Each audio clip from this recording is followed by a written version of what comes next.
Une enquête qui a mis au jour plusieurs défaillances de sécurité, comme nous le révèle cette enquête exclusive de nos correspondants Patrick Fandio et Zigoto Chaya. Sortie du ravin, la carcasse d'un des 4 premiers wagons a s'être détachée lors du déraillement du train 152. Des wagons soulevés pour s'assurer qu'aucun autre corps n'est resté coincé sous la rame. Témoin de la scène, le Premier ministre camerounais et plusieurs de ses ministres à la tête de la commission d'enquête chargée de faire la lumière sur ce drame.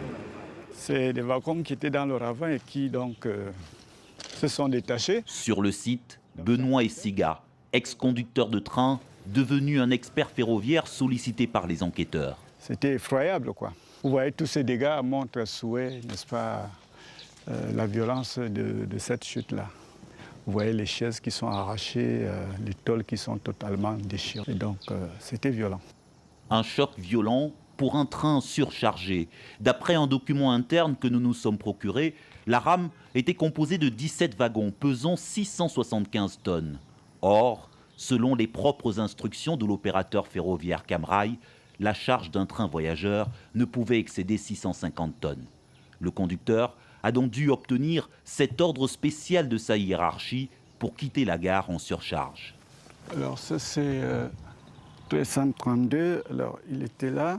D'après les calculs de l'expert, 8 wagons supplémentaires ont été rajoutés à la hâte le matin du drame. 8 voitures de fabrication chinoise comme celle-ci, dépourvues d'un système de freinage adéquat. Ce qui est constant, c'est que le système de freinage est à l'origine de ce drame et c'est ce qui a provoqué l'excès de vitesse qu'on a observé. Cette portion de voie devait être traversée à 40 km/h et malheureusement, la rame est arrivée à 96 km/h.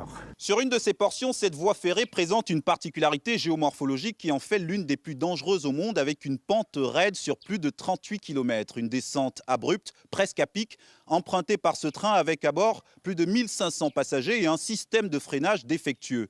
Au bout, une folle course et une catastrophe qui, de l'avis de nombreux experts ici, était largement prévisible. Le matin même du drame, une inspection sur le train faisait déjà état d'un manque de freinage sur la locomotive et d'une usure complète des semelles de frein, de quoi nourrir le rapport d'enquête et le procès en responsabilité de Camrail, filiale du groupe Bolloré, visé par plusieurs plaintes déposées au Cameroun et en France. Allez, un peu de sport à présent. Le Tour du Rwanda, l'épreuve cycliste réputée comme la